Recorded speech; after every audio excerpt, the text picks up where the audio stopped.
À la une de l'actualité à Sikasso, le ministre de l'Agriculture a rencontré les cadres techniques et les professionnels du secteur agricole. Il a été question bien évidemment de la campagne 2025. Nous resterons dans les champs pour parler d'un jeune diplômé de l'IPR de Katibougou. Son nom est Alphaki Sissé, natif de Tombouctou. Il possède un maraîcher de 4 hectares. Il cultive de la pomme de terre, entre autres. Le turban, cette identité culturelle chez les Touaregs, intéresse la rédaction ce soir. ORTM Kidal nous amènera en milieu qu'elle Tamashek. Et comme invité, nous recevons ce soir le directeur national de l'urbanisme et de l'habitat, M. Mahamadou Ologem. Il est également le président de la commission de libération des lits et servitudes des marigots du district de Bamako. Vous l'aurez compris, avec lui, il sera question des mesures prises pour faire face aux inondations cette année.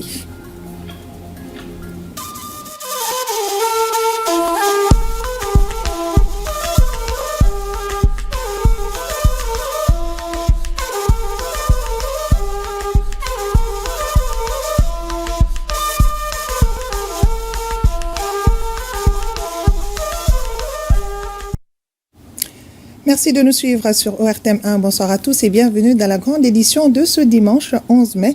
Bonsoir Monsieur Ologem. Bonsoir. Merci d'avoir répondu à notre invitation. Je vous reviens dans un instant, juste le temps de passer quelques reportages. Okay, merci. Le général de corps d'armée Sadio Kamara, Sadio Kamara a eu une séance de travail avec son homologue russe Andrei Belousov. Les échanges ont porté sur la coopération militaire entre la Fédération de Russie et le Mali. Le ministre russe de la Défense a félicité Sadio Kamara pour sa nomination au grade de général de corps d'armée, une reconnaissance du travail abattu avec professionnalisme à la tête du département de la Défense. Le général de corps d'armée Sadio Kamara a transmis au gouvernement et au peuple russe les salutations et félicitations du président de la transition, le général d'armée Assimi Goïta, également président de la Confédération des États du Sahel, à l'occasion de la commémoration du 80e anniversaire de la victoire de l'ex-URSS sur l'Allemagne nazie lors de la Deuxième Guerre mondiale. Selon lui, la présence du président burkinabé témoigne l'importance que l'AES accorde à cet événement.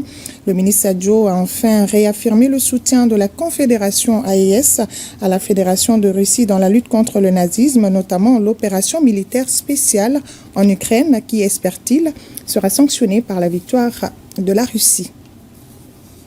Et le président du Faso, le capitaine Ibrahim Traoré, s'est entretenu avec le président de Russie, Vladimir Poutine. Le renforcement de l'axe Ouagadougou-Moscou est au cœur des échanges, notamment dans le domaine de la sécurité et de l'éducation, entre autres. Bienvenue Taonsan pour le reportage.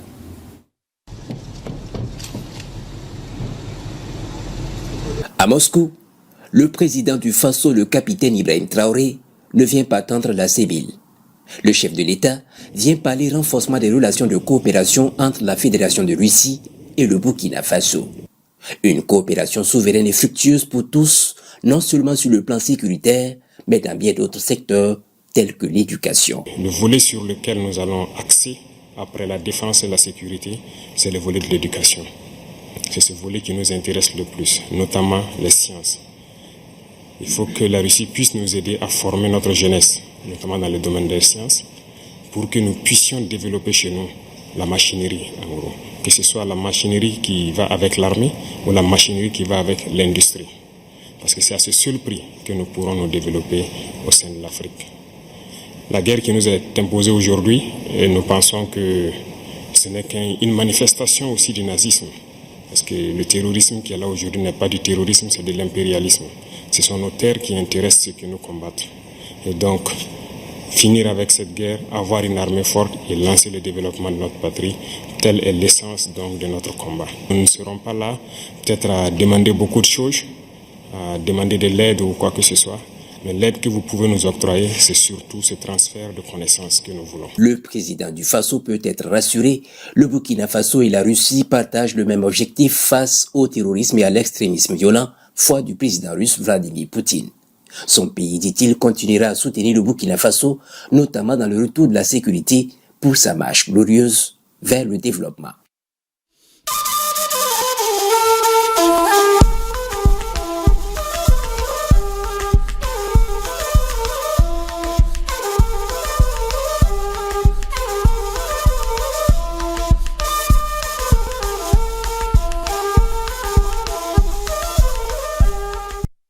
Et ce communiqué, le président du Conseil national de transition informe les membres du CNT que dans le cadre de la session ordinaire d'avril 2025 en cours, une séance plénière se tiendra le lundi 12 mai 2025 et jour suivant s'il y a lieu. Le projet d'ordre du jour porte sur les points suivants. 1. Adoption de procès verbal. 2. Délibération sur le projet de proposition de loi. Et 3. Communication. Les travaux débuteront à partir de 9h dans la salle Djeliba Sissoko du Centre international des conférences de Bamako. Célébration ce lundi 12 mai 2025 de la Journée internationale de la santé des végétaux. Le thème retenu pour l'édition de cette année est l'importance de la santé des plantes dans une seule santé. Pour mieux lutter contre les ravageurs et les maladies végétaux, le ministère de l'Agriculture a mis en place certaines stratégies, parmi lesquelles le programme phytosanitaire africain et le certificat phytosanitaire électronique qui est maintenant adopté dans 120 pays. Un reportage de Djemba Moussa Konaté. La santé des végétaux est le fondement de la sécurité alimentaire et nutritionnelle. Elle est interconnectée avec la santé humaine, animale et environnementale. C'est conscient de cela que le Mali, à l'instar des autres pays de la Convention internationale pour la protection des végétaux, CIPV, célèbre le 12 mai de chaque année la Journée internationale de la santé des végétaux. Cette journée rappelle le rôle indispensable des plantes dans nos vies. Il s'agit, entre autres, de fournir presque tout l'oxygène que nous respirons, fournir environ 80% de la nourriture que nous mangeons et enfin agir comme des pots de carbone pour purifier notre air. Chaque année, nous avons une nouvelle occasion de sensibiliser à l'importance de protéger les plantes contre les ravageurs qui affectent la production agricole, la croissance économique et l'environnement. Le choix de ce thème, à savoir l'importance de la santé des plantes dans une seule santé, vise à établir et promouvoir des stratégies harmonisées pour faire face aux menaces communes. Le programme phytosanitaire africain qui aide les pays à détecter les ravageurs des végétaux d'importance économique et environnementale, l'évaluation des capacités phytosanitaires qui permet d'identifier et d'analyser les mécanismes existants de surveillance et de gestion des nuisibles et maladies des cultures. Et enfin, la solution à travers le certificat phytosanitaire électronique.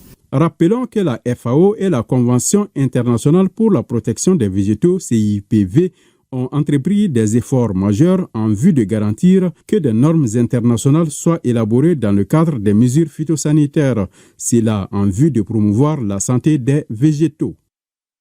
Et en visite à Sikasso, le ministre de l'Agriculture a rencontré les cadres des services techniques et les professionnels du secteur agricole autour du plan de campagne 2025 et son niveau de préparation. Il a également remis aux producteurs de pommes de terre victimes des inondations du mois de mars une importante quantité de vivres. Le compte-rendu de Sekou Konaté. Il s'agissait au cours de cette rencontre avec les cadres des services techniques et les professionnels du secteur agricole de la région de faire le point des préparatifs de la campagne agricole 2025 et les mesures idoines pour sa réussite. On vient de boucler 2024 qui s'est bien terminé.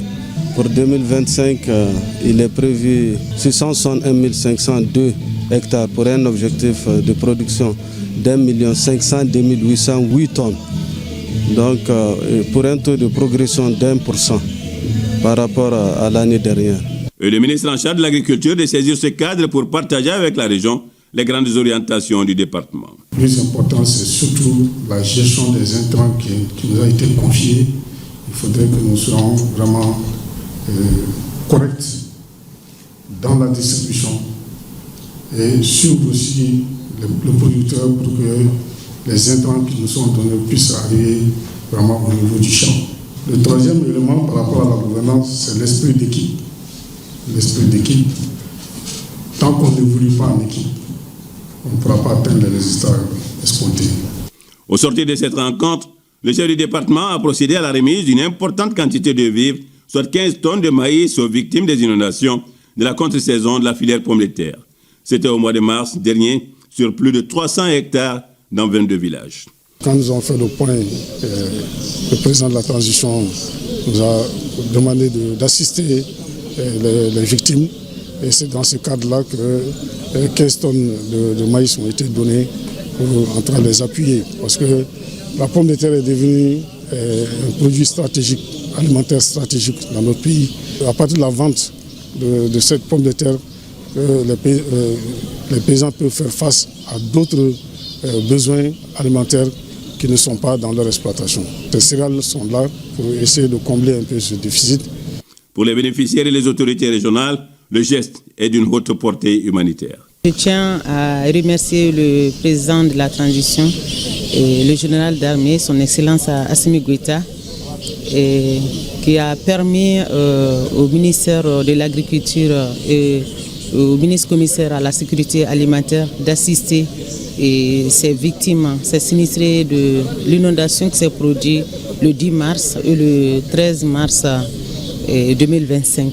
On ne cessera pas de les assister et de les sensibiliser, de les orienter. Parce que chaque fois, il faut être prêt pour ces changements.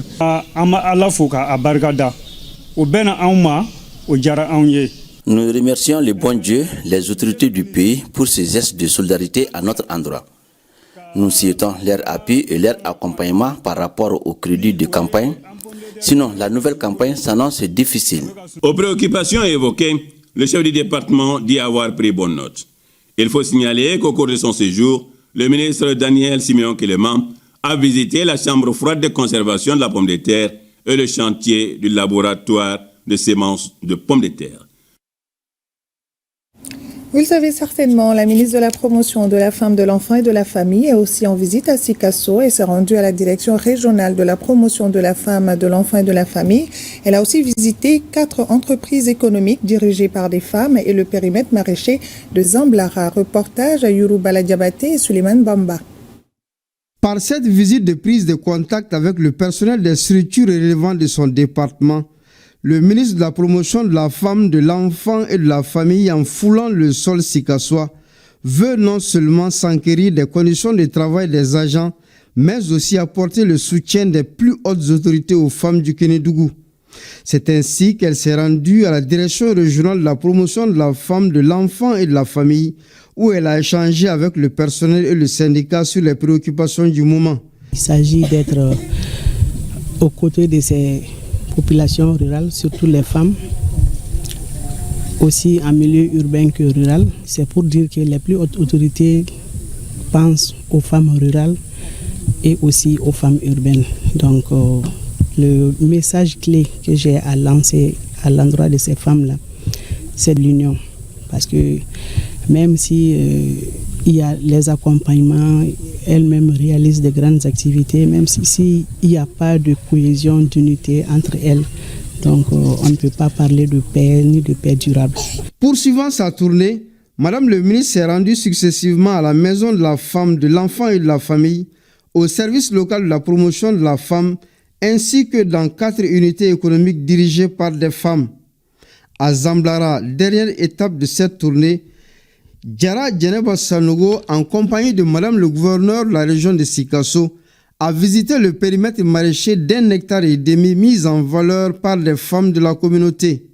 Et voir ensemble comment mettre en place, sinon même mettre en place des plans d'action, donc des actions qui vont évidemment contribuer à leur autonomisation économique. Tout au long de cette visite, le ministre a pris le temps d'échanger avec les acteurs locaux pour s'enquérir de leur réalité quotidienne, des défis auxquels ils sont confrontés, mais aussi de leurs doléances. Cette visite témoigne de la volonté du ministère de renforcer les liens avec les structures décentralisées et de soutenir les initiatives locales portées par les femmes. Et nous restons dans les champs. Les projecteurs de la rédaction sont lancés ce soir sur Alpha Kississé. À 29 ans, il s'est lancé dans l'agriculture. Natif de Tombouctou et diplômé de l'IPR de Katibougou, aujourd'hui il possède un périmètre maraîcher de 4 hectares. Le jeune Cissé pratique plusieurs spéculations de culture, le blé, le sorgho, la pomme de terre, entre autres. Avec ses réalisations, il entend contribuer à l'autosuffisance alimentaire. Pour lui, la terre ne trahit jamais. Sur ses traces, Najim Baba Cissé et Maouloud Tandina. Aux âmes bien nées, la valeur n'attend point le nombre des années. Âgé seulement de 29 ans, Alfaki Sidi Mohamed, technicien supérieur en agriculture, diplômé de l'IPER de Katibougou, prend très vite conscience des enjeux du développement économique du pays. Ce jeune ambitieux, puisque c'est de lui qu'il s'agit, exploite un périmètre maraîcher de 4 hectares, avec diverses spéculations sur la route de Kabara à Tombouctouville. L'agriculture, franchement, j'ai trouvé ça chez nous. C'est pour cela que je suis motivé et aussi les parents m'ont poussé dans le domaine de l'agriculture et ça a été vraiment ma passion. J'ai la pomme de terre, l'oignon et l'aubergine, la betterave. Il y a aussi les haricots. Issu d'une famille de paysans, notre héros du jour a bien cerné les aspirations des hautes autorités, à savoir faire de l'agriculture un véritable levier de développement, tout en garantissant l'autosuffisance alimentaire. Alfaki a aussi implémenté la culture du blé, la saison écoulée avec un rendement satisfaisant. J'ai les blés durs, tout comme drum. Vraiment, le rendement est à hauteur de souhait parce que par rapport à la production des blés, j'ai commencé l'essai l'année dernière qui a donné 3 à 4 tonnes par hectare. C'est une superficie de 25 sur 20 qui fait 5 mètres carrés. Lui, il a fait une formation d'agronome. Au lieu d'aller attendre la fonction publique pour s'accrocher à l'étage, vivre d'un salaire, il s'est vraiment accroché à la terre et vraiment il est en train de tirer le bout du tunnel. Avec ses maigres moyens, il arrive à maintenir la cadence de sa clientèle avec l'aide de 4 jeunes qui l'appuient dans le travail. Ça va. Bon, depuis qu'on a commencé à travailler ensemble, le travail a commencé à avancer un peu. Quand même, il y a des gens aussi qui viennent ici acheter avec nous. Bon, ça va un peu, ça commence à avancer un peu. L'une des contraintes, non la moindre de notre jeune exploitant, est la conservation de sa production. Alfaki a fait une fosse avec un hangar de conservation pratique qui peut tenir 2 à 3 mois. Les difficultés sont énormes. Les jardins n'est pas bien clôturé. Les clôtures se fait en haie morte, les épis. Voilà. Il y a aussi la défécation des animaux. Chaque fois quand l'eau se retire, il y a des animaux qui rentrent et mangent ce que nous avons sémé. Tout n'est pas rose chez notre agriculteur qui affirme ses attentes face aux autorités et appelle ses autres frères à s'impliquer dans l'agriculture pour une bonne croissance économique de la région de Tombouctou. Les autorités doivent créer des micro-projets pour que la jeunesse s'intéresse. Maintenant, si la jeunesse s'intéresse à la filière, ça sera vraiment un atout pour le Mali parce que les armes ou la drogue n'est pas fabriquée au Mali. Et pourtant, les cultures là, on peut bien les produire ici au Mali. On peut bien les produire ici au nord. Les clients de Alfaki sont principalement les femmes qui viennent s'approvisionner puis aller revendre sur le marché. Il livre aussi à des particuliers à domicile.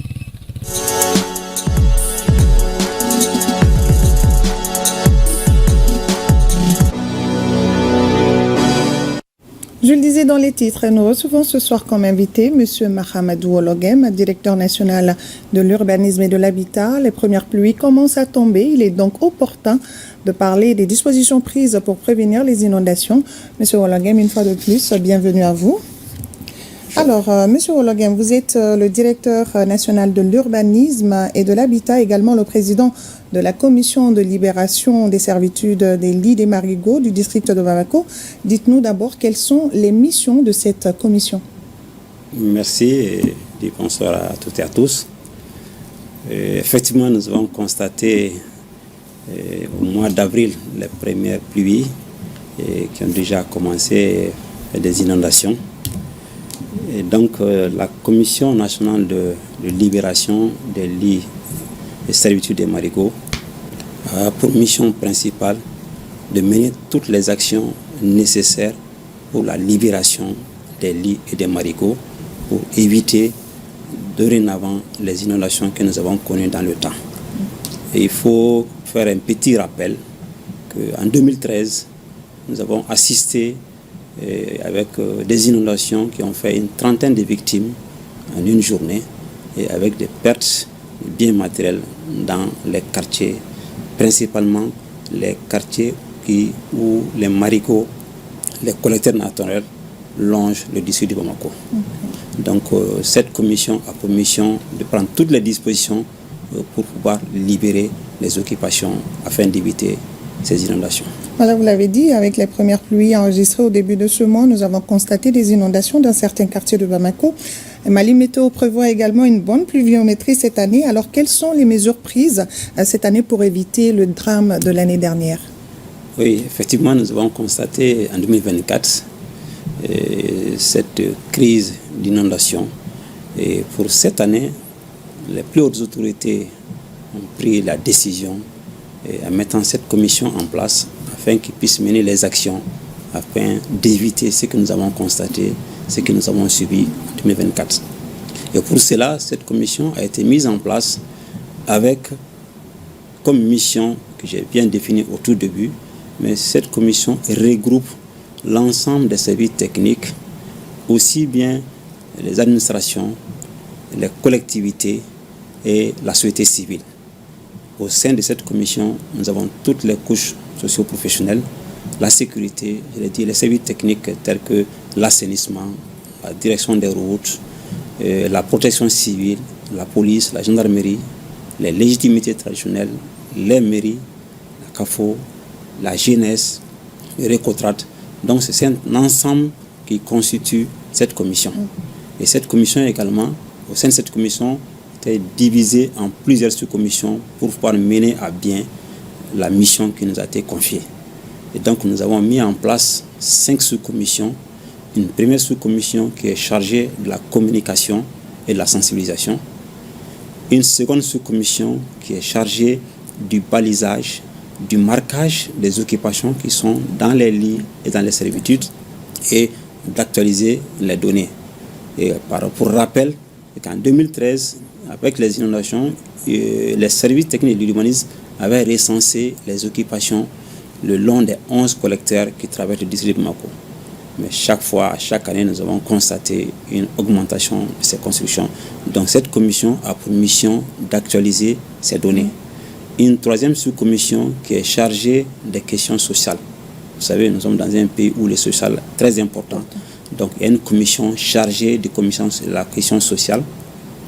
Et une quatrième sous-commission qui est la commission de démolition, la commission proprement dite pour libérer les servitudes et les lits. Et enfin, une dernière sous-commission qui est la sous-commission juridique. Voilà, c'est ces sous-commissions qui ont été mises en place et chaque sous-commission est à pied d'œuvre pour que l'on puisse arriver à libérer ces lits et marigots. Voilà, vous avez parlé de sensibilisation. Maintenant, on finit le temps de la sensibilisation. Vous allez passer à l'action la semaine prochaine, c'est-à-dire vous allez dégager les lits des cours d'eau. Et quelles sont les mesures d'accompagnement pour les familles qui seront touchées par cette démolition et comment cela va se passer? Ok, merci bien. Effectivement, nous sommes dans un pays où le social est vraiment très important. Et sinon, ces occupations, c'est les occupations illicites, parce que c'est le domaine public. Les servitudes, c'est une marge de sécurité entre le cours d'eau et les occupations. Donc cette marge de sécurité ne doit pas faire l'objet d'occupation. Comme on le dit, c'est le domaine public qui est inaliénable, imprescriptible et insaisissable. Donc tous ceux qui sont dans ces servitudes et lits, dans les conditions normales, conformément au texte, ils doivent libérer eux-mêmes, ils doivent démolir ces investissements à leurs frais et faire dégager les gravats. Mais on est au Mali, c'est le social que ça prime. Donc on a pensé avec le ministère de l'économie et des finances qui a alloué au niveau de notre département un montant qui va servir à prendre quelques mois de location pour ceux qui seront affectés. Tous les ménages qui seront affectés par cette démolition seront pris en charge pendant 3 mois pour qu'ils puissent se reloger le temps qu'on puisse procéder aux libérations. D'accord. Bamako, oui, nous avons vu qu'également les régions ont été touchées par les inondations l'année dernière. Comment cette commission va travailler dans les régions? Effectivement, pour un début, c'est une commission nationale qui est chargée pour la libération des lits et marigots du district de Bamako. C'est une première. Et c'est que dans les régions également, c'est la même commission qui pourront dupliquer puisque c'est la constitution de cette commission aura la même mission au niveau de ces régions pour pouvoir aller à la libération des lits et marigots. Mais pour le moment, cette commission s'appuie uniquement sur les 11 collecteurs qui traversent le district de Bamako. Vous avez un dernier appel, M. Ologem? Ah oui. Et nous avons commencé cette mission au mois de mars. Et déjà, les équipes sont sur le terrain pour le marquage et la sensibilisation et la collecte des informations auprès des occupants. Donc, nous leur demandons de faciliter la tâche à ceux qui sont là. C'est pour préserver des vies humaines, les biens matériels. L'année passée, c'était telle famille. Cette année, la météo a annoncé de fortes pluies. Est-ce que ce ne serait pas votre tour? On ne le souhaite pas. Donc, ces missions sont là, c'est pour préserver la vie des Maliens, de toute la population, en même temps leurs biens. Donc, nous leur demandons de faciliter la mission à ceux qui sont sur le terrain. Et un dernier appel qu'on va lancer, nous avons constaté avec les premières pluies toutes sortes de déchets, des ordures que nous avons constatées. Donc, une fois de plus, nous demandons carrément de bouger les collecteurs, les passages d'eau. Donc, nous demandons à une sensibilisation encore pour qu'on puisse sortir de ces systèmes où on jette les déchets, les ordures dans les caniveaux et qui vont aller obstruer ailleurs et créer des inondations que nous constatons. Et comprendre aussi que ces inondations, la plupart de ces inondations, le long de ces lits des collecteurs, c'est des occupations illicites. Et ces occupations, il faut comprendre que souvent c'est des parcelles réelles qui sont sur des plans, mais les occupants ont profité pour grignoter dans la servitude. Et donc ce sont ces occupations qui vont être libérées et ceux qui sont venus construire carrément dans les lits et dans les marigots. Donc ça concerne uniquement ces constructions qui vont être libérées. Merci beaucoup, M. Ologem, Mahamadou Ologem. Je rappelle que vous êtes le directeur national de l'urbanisme et de l'habitat, aussi le président de la commission de libération des servitudes et lits des marigots du district de Bamako. Avec vous, il a été question des mesures prises cette année pour éviter les inondations pendant l'hivernage. Suite donc de ce journal, le 9 mai, c'est la journée de l'Europe. Elle marque l'anniversaire de la déclaration de Schuman. Pour l'occasion, une réception a été organisée ici à Bamako par l'ambassadeur de l'Union européenne au Mali. Les temps forts avec Ibrahim Kaoukonaté et Toumani Diabaté. 75 ans après la déclaration du ministre français des Affaires étrangères visant à réunir les pays européens. La journée de l'Europe est célébrée dans l'ensemble des États membres pour marquer la date fondatrice de la journée qui est le 9 mai 1950. Nous avons obtenu après quelques décennies un marché unique, une monnaie commune, un espace de libre circulation et une politique étrangère commune. La coopération entre nos États, qui sont toujours souverains, est primordiale pour notre avenir commun. Un texte fondateur qui posait les bases d'une coopération durable des nations européennes afin de garantir la paix après la Deuxième Guerre mondiale. L'opportunité a été saisie par l'ambassadeur pour rappeler la nature des relations de coopération entre le Mali et l'Union européenne. C'est précisément dans un esprit de partenariat que le Mali et l'Union européenne doivent continuer à travailler ensemble. Nous sommes liés à travers des grandes diasporas maliennes en Europe, pas uniquement en France. La soirée a donné lieu à une prestation d'un orchestre de la place.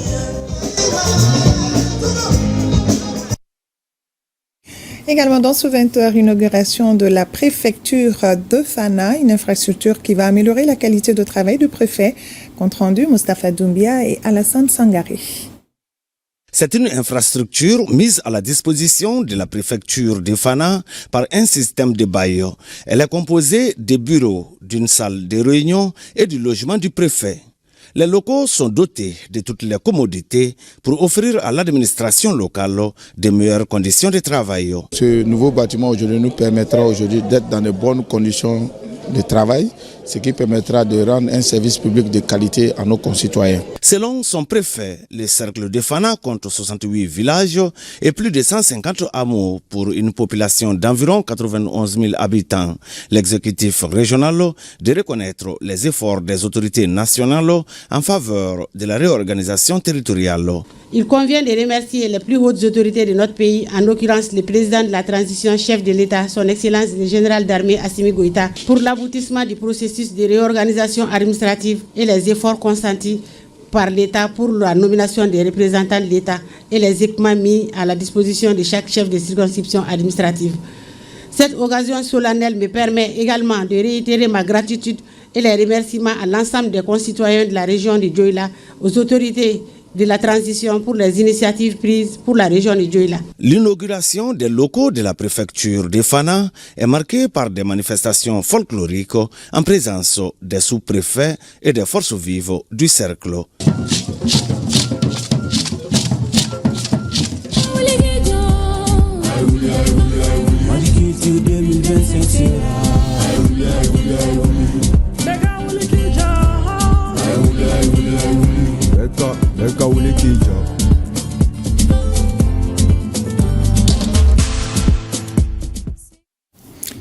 2025 année de la culture, hommage à toutes ces femmes teinturières et à tous ces stylistes qui se battent pour la promotion de Made in Mali. Parlons à présent de la 9e édition du Festival international Art Femmes à Déguéla, cercle de Kangaba, une initiative de l'association Côté Court. 8 pays participent à cet événement, dont le Burundi, la Guinée, le Sénégal. Envoyés spéciaux, Moussa Kamara et Idrissa Traoré. Déguéla, localité située à environ 80 km de Bamako, accueille pour la 9e fois consécutive le Festival international Art Femmes. Cet événement culturel vise à promouvoir la créativité féminine à travers des arts du spectacle, tout en valorisant la tradition orale. Les ateliers Art Femmes, c'est le pilier de notre festival, qui est la dramaturgie, la régie son et lumière et scénographie, avec des femmes qui sont venues de Burkina Faso, Sénégal, Guinée, Burundi, Gabon, Bénin. Le Festival international Art Femmes, c'est aussi un atelier d'écriture dramatique. En effet, ils sont 4 jeunes comédiens à suivre une formation organisée pour la circonstance. Les textes qui ont été élaborés ont fait l'objet d'une restitution. Agir et inspirer. Le monde est à nous. Que notre force intérieure brille. La marraine de l'édition 2025 a exprimé toute sa satisfaction quant au choix porté sur elle. Je suis vraiment ravie que même m'ait choisi pour représenter les femmes de Déguéla. Donc l'art, c'est vraiment énorme. Nous prions Dieu pour que l'année prochaine, ça soit encore grandiose. L'édition 2025 du festival coïncide avec l'année dédiée à la culture par les autorités de la transition.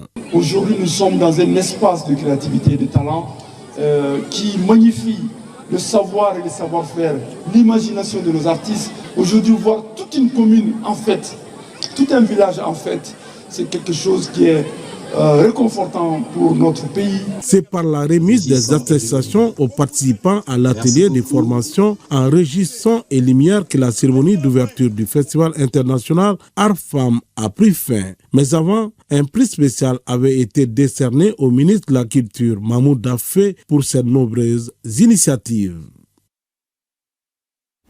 Et à Tombouctou, le directeur national de l'action culturelle a rencontré les acteurs de la culture, de l'artisanat et du tourisme. C'est pour réévaluer les besoins, un projet du ministère de la Culture, de l'Artisanat et de l'Industrie hôtelière du tourisme. Reportage à Saloum Konaté.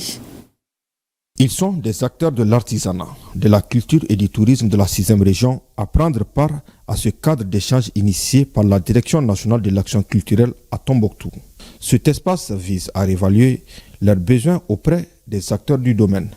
L'initiative s'inscrit dans le cadre du projet Mali 2025 porté par le département en charge de la culture. La mission porte sur l'identification, la cartographie des possibilités et des potentialités et identités culturelles de la région de Tombouctou, en vue réévaluer les besoins à la matière. Une des activités ce projet est la promotion des industries culturelles et créatives en lien avec le patrimoine local.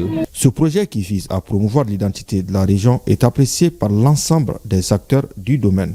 Par ailleurs, il remercie le département en charge de la culture ainsi que les plus hautes autorités d'avoir attribué l'organisation de la Biennale 2025 à Tombouctou. Le Mali a d'énormes potentialités et nous ne devons pas commencer à nous faire rêver la vedette. C'est comme par exemple dans le cadre du domaine du tourisme.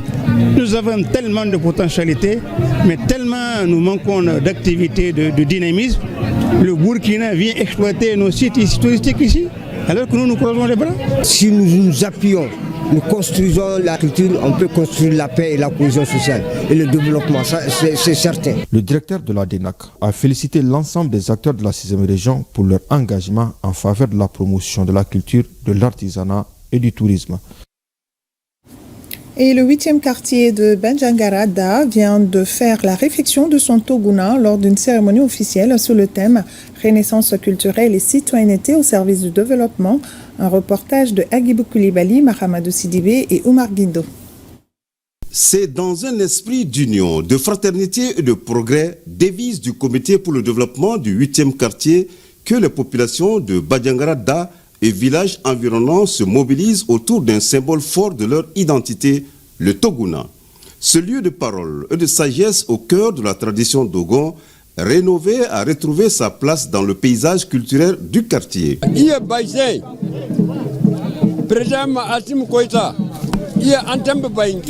Aujourd'hui, c'est un grand jour. Notre président, Assimi Goïta, a décrété l'année 2025, année de la culture.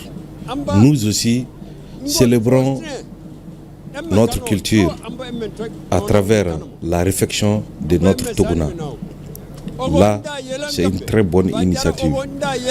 Je salue la présence de toutes les autorités et surtout de leur soutien et tous les parents venus de toutes les contrées du pays Dogon. En tant que natif du quartier, c'est une première pour moi de voir toute la ville mobilisée autour d'un symbole de l'un des plus vieux quartiers de Bayangara, de tous ces décideurs. Et aujourd'hui, nous devrons pérenniser et marquer les pas des ancêtres pour vraiment magnifier tout ce qu'ils nous ont légué afin d'harmoniser notre vivre ensemble. La reconstruction de ce Toguna s'inscrit dans la dynamique nationale impulsée par les autorités de la transition pour faire de la culture un vecteur central de cohésion sociale et de stabilité. Il y a certes des jeunes qui sont là pour transporter les tiges, mais pour autant, ceux qui déposent les tiges ont un savoir-faire en la matière qu'ils ont hérité de nos anciens. Tout ce qui fait aussi la valeur du Toguna en milieu Dogon. Nos plus hautes autorités ont décrété cette année l'année de la culture. L'année de la culture, c'est pas fortuit. Cette activité entre dans ce cadre vraiment de la réaffirmation de notre identité. Nous tenons vraiment à remercier les uns et les autres, surtout les organisateurs de cette activité. En redonnant vie au Toguna, les habitants de Bandiagara ne restaurent pas seulement un édifice, ils ravivent l'âme d'un peuple, réaffirment leur attachement à des valeurs communes et tracent les contours d'un avenir fondé sur la culture et le vivre ensemble. Parlons à présent du turban dans le milieu de Keltamachek. Il permet de protéger l'homme contre la chaleur. C'est également une identité culturelle chez les Touaregs. Ouertem Kidal, Sidi Elmidi Ag Albaka et Moussa Togo. Le port du turban dans la société traditionnelle Touareg est plus qu'un symbole. Il marque l'accession du jeune homme Targui à l'âge d'homme Mir. Le principal turban que les Touaregs ont hérité est très différent. Non seulement les longueurs de ces turbans ne sont pas les mêmes, ils diffèrent, et la façon aussi d'attacher les turbans sont diamétralement opposés. Traditionnellement, le port du turban fait l'objet d'une cérémonie rituelle qui consacre l'initiation, l'entrée du jeune homme Targui dans la sphère des adultes. Maintenant, le turban, c'est en quelque sorte une carte d'identité d'un Touareg. On ne porte pas le turban dans les us, traditions, coutumes Touareg à n'importe quel âge. Il y a un âge précis pour avoir droit au port du turban. Cette cérémonie est suivie depuis la naissance, pour vous dire que c'est vraiment quelque chose qui est dans la tradition touareg. On fait un suivi de la naissance des enfants jusqu'à l'âge du port du turban. Donc c'est pas fait au hasard et c'est pris vraiment au sérieux. Chez les Keltamachak, l'homme qui porte et garde son turban correctement en toutes circonstances force le respect et l'admiration de tous. Et ils doivent prendre le relais, ils doivent être les gardiens des coutumes, des us et de la tradition touareg, dans le respect de l'art. Petite toile noire qu'on attache en général sur les turbans blancs pour donner une très belle image au turban. Double turban, c'est en général on le rencontre chez les Iwele Meden et les gens du Hogar. C'est une particularité aussi qui donne signe que ça c'est vraiment l'autorité traditionnelle de très longue date et des responsabilités héréditaires. En dehors du contenu culturel traditionnel, il y a dans le port du turban une autre dimension qui est l'adaptation de l'homme à son environnement. Faire face au soleil, au vent et à la poussière, cet élément clé du patrimoine culturel touareg joue un rôle important dans le mode de vie de l'homme bleu du désert. Le Mali, un pays riche en culture. Parlons également de la première journée culturelle de la synergie d'associations culturelles à San, danse traditionnelle, présentation de mets ou encore des potentialités agroalimentaires. Cet événement est placé sous le thème synergie de diversité culturelle, facteur de paix et de cohésion sociale de San, Driss Koni. Comme si on attendait la décision du général d'armée, président de la transition, de faire de 2025 année de la culture pour que des idées émergent. En tout cas, à San, on peut le dire, avec la naissance de la synergie d'associations culturelles qui a en son sein 7 regroupements culturels. En organisant cette première journée culturelle, chaque association exhibe ici son expression culturelle. Guina Dogon, Tabital Poulakou, le Récotrade, Ania de Gao, le Chimporoko du Miankala, Bois Madou Boro, l'association des ressortissants de Sikasso Arsika. N'est-ce pas là l'enfantement d'une nouvelle ère culturelle dans la région des San, qui n'est pas d'ailleurs le fruit d'un hasard. Comme le témoigne la synergie des ethnies en 1916, ayant remporté plusieurs victoires sur le colon français lors de ce qui a été appelé la révolte des Bois de 1916. Cette révolte est rentrée dans l'histoire grâce à la solidarité de plusieurs ethnies membres de notre synergie d'associations d'aujourd'hui dans la région de San. Honneur à nos pères qui nous ont donné la voie de la solidarité, de la cohésion sociale, du bon vivre ensemble et la voie de la paix. D'où le thème de cette première édition, synergie de diversité culturelle, facteur de paix et de cohésion sociale. Ce véritable brassage culturel a procuré de la joie à plus d'un. La culture, ça fait du bien. Tu vois, il y a presque toutes les cultures qui sont là. Surtout les Dogons, ce sont nos enfants. Donc je suis très heureuse. En voyant mes frères Dogono et mes frères Miaka, Senoufo, Peul, Sonrail, ensemble ici dans la cohésion pour fêter ensemble cette culture dans notre pays, à San précisément ici aujourd'hui. C'est émerveillant. Ne dit-on donc pas que lorsqu'on perd tout, il n'y a que sa culture qui reste? Ce n'est pas le parrain de l'édition, non moins directeur régional de la culture, qui dira le contraire. La culture n'est pas un luxe ni un divertissement marginal, mais une force vive, un socle de nos valeurs et un vecteur incontournable de développement durable.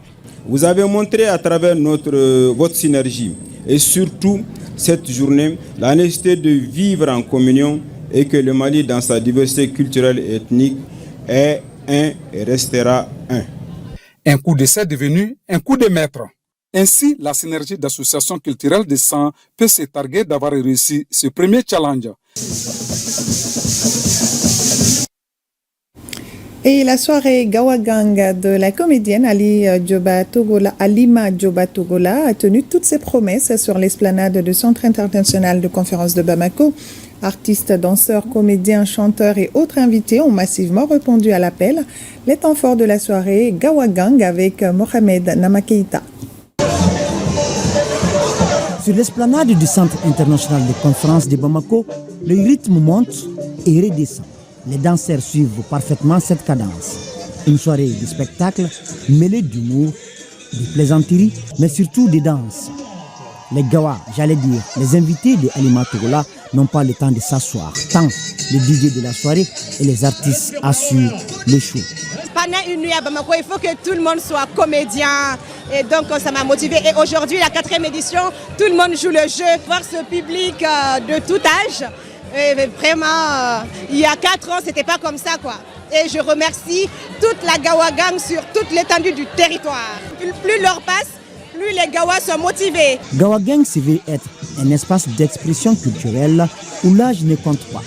Loin des soucis, chacun vient ici pour la vivre pleinement. Alima, c'est une grande dame. De par l'âge, elle est petite, mais c'est une très grande dame. Parce qu'avoir cette initiative, créer un événement comme ça, regarde la jeunesse, tout le monde prend du plaisir. Je viens tout d'abord soutenir ma sœur, Alima, qui est de la famille, je dirais. Et je viens aussi en tant que comédienne, actrice, jeune. Et je sais que cette soirée concerne les jeunes et vraiment, on aimerait en profiter. Non, franchement, c'est incroyable. Comme vous l'avez vu, il y a beaucoup d'innovations et ça change d'année en année. Même si on doit dormir ici, on va dormir ici. L'initiative séduit bien au-delà des âges. Jeunes et vieux, chacun exprime son talent. Oh, on est sur les nuages.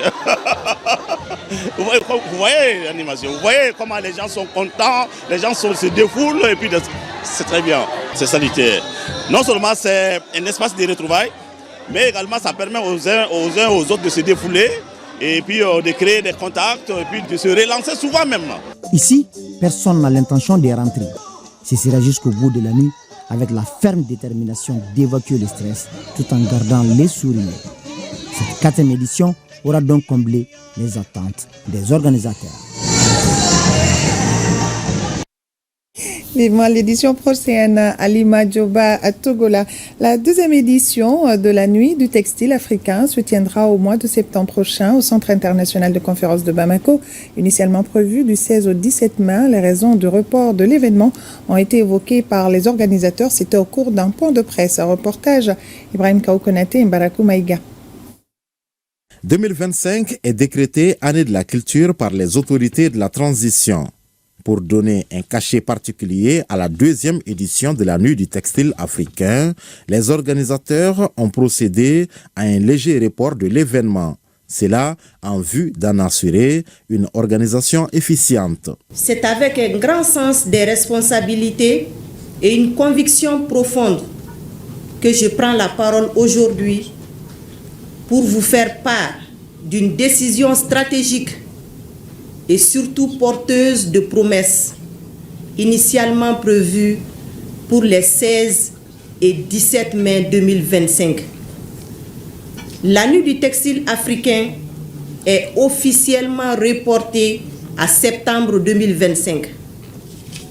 Cette décision n'est pas un recul. C'est un grand pas vers une édition encore plus ambitieuse, plus représentative et plus impactante. 25 pays participants, une centaine d'exposants et une dizaine de stylistes internationaux sont attendus à Bamako pour la Nuit du textile africain. En tenant notre événement en septembre, la Nuit du textile africain s'inscrit pleinement dans cette dynamique culturelle continentale.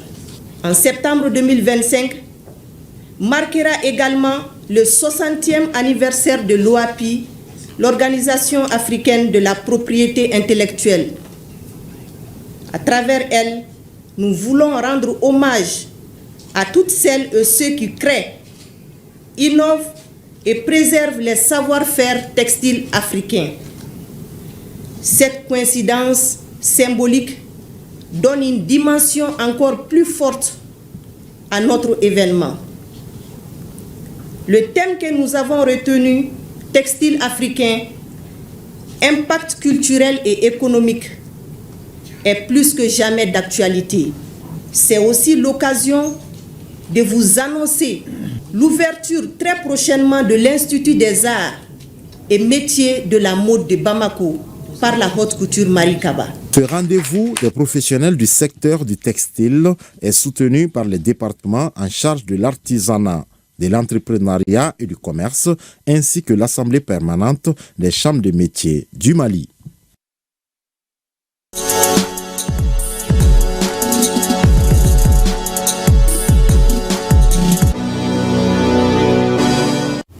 Après la culture, place au sport et le rendez-vous. Abdelkarim Kaba, bonsoir. Bonsoir Khadia Toukoné, bonsoir à tout le monde.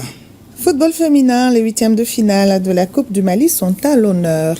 Et oui, chez les dames, ainsi plusieurs rencontres ont été disputées cet après-midi au stade Vincent Traoré de Kati. L'AS Saramaya gagne 2-0 face à l'AS Momo de Sikasso. Akaï Tigresse de la localité a été battu 1-5 par l'AS de Bamako. Amopti ATS de Koro chute lourdement à domicile 0 but contre 14 devant les Amazones de la commune 5. À Bougouni, l'AS Police s'impose 12-0 face aux Tigresses. L'AS Lanaya perd 0-10 face à l'AS Mandé. C'est par ce même score de 10-0 que l'ISFAS l'emporte devant Centro UFC. Et l'AS Entente de Serakoro Megatana gagne 8-0 face à l'Amberstar de Maïna. Et football toujours ce dimanche, l'actualité était marquée par le 4e classico de la saison en Liga espagnole entre le FC Barcelone et le Real de Madrid. Le FC Barcelone s'impose une nouvelle fois face au Real de Madrid 4-3 au terme d'un classico exceptionnel et s'ouvre une voie royale vers le sacre en Liga. Lamine Yamal et ses coéquipiers disposent désormais de 7 points d'avance sur leur adversaire du jour à 3 journées de la fin du championnat. 4 confrontations cette saison et 4 victoires du Barça. Et en 4 matchs contre le FC Barcelone, les Merengues ont encaissé 16 buts contre les Blaugrana et ont marqué 7 seulement.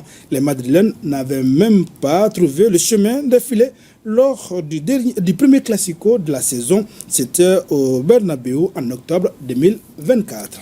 Et boxe, ce vendredi, le stade municipal de Niamey a réuni les nations de l'AES et la Russie autour d'un événement sportif qui est la boxe. L'ONG Ensemble Main dans la Main, Niger-Russie, en collaboration avec la Fédération nigérienne de boxe, a organisé ce tournoi international de boxe. C'est dans une ambiance fraternelle marquée par l'esprit de coopération que s'est tenue la compétition. Reportage signé Issa Ousmane et Mohamed Amadou Hamidou. Des jours de combat, une arène réhabilitée et des nations unies par le sport. C'est au Boxing Club Dodo Sanahori, situé au cœur du stade municipal de Niamey, que s'est déroulé le tournoi international de boxe Gala AES Russie. Une rencontre sportive organisée par l'ONG Ensemble Main dans la Main Niger-Russie et la Fédération nigérienne de boxe dans le cadre de la commémoration du 80e anniversaire de la victoire de la Russie lors de la Seconde Guerre mondiale. Cette activité a pour but principal non seulement de commémorer le 80e anniversaire de la victoire de la Russie à la Seconde Guerre mondiale, mais aussi de renforcer les liens d'amitié entre la Russie et les pays de l'AES. En rénovant ce boxing club, l'ONG Ensemble Main dans la Main Niger-Russie apporte sa pierre à l'édifice afin de consolider le travail déjà accompli par la Fédération nigérienne de boxe et aussi encourager les jeunes combattants afin qu'ils atteignent le niveau de nos icônes internationales. Le gala a réuni des pugilistes venus du Mali, du Burkina Faso, du Niger et de Russie. Une soirée intense placée sous le signe de la fraternité et de la performance. L'occasion aussi pour la Fédération nigérienne de réaffirmer l'importance du sport dans le renforcement des liens entre les pays de l'AES et la Russie.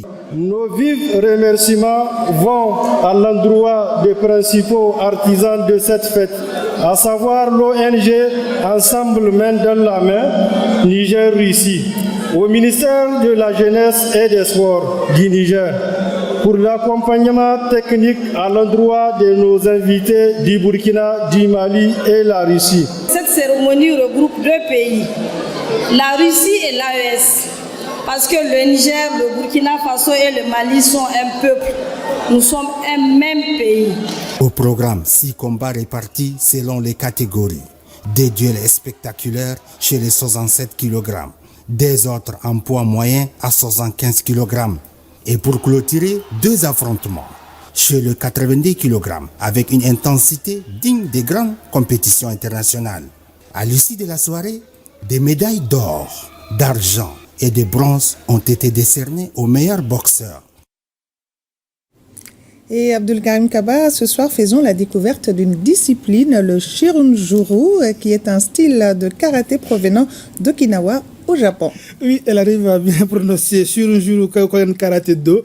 Eh bien, ce style est créé en 1946 par Shia Kokiri Izataka. Eh bien, ce style art martial, parmi tant d'autres, il est basé sur l'éducation de la volonté et de la maîtrise physique du corps. Il se pratique sous 2 formes, le combat et le kata. Moussa Diabaté et Suleiman Keita sont allés à la rencontre des héritiers de cette discipline au Mali. Le Shirunjuru Kenkokan Karaté Do est l'un des styles de karaté do japonais le plus récent, introduit au Mali dans les années 80 par les duos de maître Alain Hordebeu du Canada et de Alassane Maïga du Mali. La discipline Shirunjuru Kenkokan Karaté Do vient de l'île d'Okinawa, principalement de l'île de Kudaka. Et elle a été créée par Anchi Kori Izataka, qui est le fondateur et le créateur du style, et qui a par la suite formé son fils, qui a été son héritier, Anshi Masayuki Kukan Izataka. Et Izataka, dans son parcours, il a essayé d'étendre le Shirunjuru à travers le monde.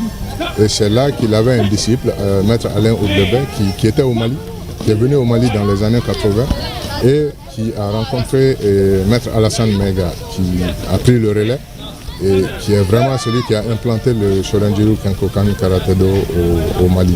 Cette discipline se distingue aussi par son écusson, sa tenue blanche avec 2 bandes rouges et noires. Déjà, vous avez le blanc, tout blanc du kimono qui symbolise la paix. Et vous avez les 2 bandes, rouge et noir. Le rouge qui symbolise le courage et le noir qui symbolise la persévérance. L'image que vous voyez, c'est l'image du casque de protection qu'on utilise pour faire les combats. Maintenant, sur la poitrine, vous allez voir le symbole du Shirunjuru Kenkokan Karaté Do, qui est le point au milieu de ces 3 demi-cercles. Donc, c'est le Senshun, le Sushin et le Zanshin. Donc, c'est des éléments qui déterminent la concentration, la flexibilité et autres. Actuellement, les maîtres sont fiers de voir la discipline Shirunjuru propagée partout au Mali. Le Shirunjuru Kenkokan Karaté Do. J'y arrive. Merci bien, Abdulkarim Kaba. Et vous serez là également demain pour la présentation du 13h. Inch'Allah. Voilà donc ce communiqué avant de boucler cette édition. Le président du Conseil national de transition informe les membres du CNT que dans le cadre de la session ordinaire d'avril 2025 en cours, une séance plénière se tiendra le lundi 12 mai 2025 et jour suivant s'il y a lieu. Le projet d'ordre du jour porte sur les points suivants. 1. Adoption de procès verbal. 2. Délibération sur les projets et propositions de loi. Et 3. Communication. Les travaux débuteront à partir de 9h dans la salle Djili Baba Sissoko du Centre international de conférence de Bamako. Et à suivre dans nos programmes ce soir, question d'actualité sur les états généraux de la santé, des assises qui ont recommandé de refonder le système de santé au Mali. Ces états généraux de la santé tenus du 4 au 19 décembre 2024 à travers tout le territoire national ont été l'occasion d'une large concertation avec l'ensemble des acteurs du secteur de la santé et du développement social. Ils ont permis de dresser un état des lieux exhaustif du système sanitaire malien. Il s'agit de pallier les insuffisances de notre système de santé et de préconiser une augmentation significative du nombre de professionnels de santé, entre autres. Sira Batili reçoit le secrétaire général du ministère de la Santé et du Développement social, Dr Abdoulaye Guindo, et 2 autres professionnels de la santé. Ça sera après l'émission Défense citoyenne. Et c'est la fin de cette édition. Merci à vous de l'avoir suivi et merci pour votre constante fidélité à la passion du service public. Demain commence une nouvelle semaine. Entendons-la avec détermination car nos grands-pères disaient que même dans le désert, une graine peut devenir un arbre si elle refuse de mourir. Le Mali pour tous et tous pour le Mali. Bonne fin de soirée à tous.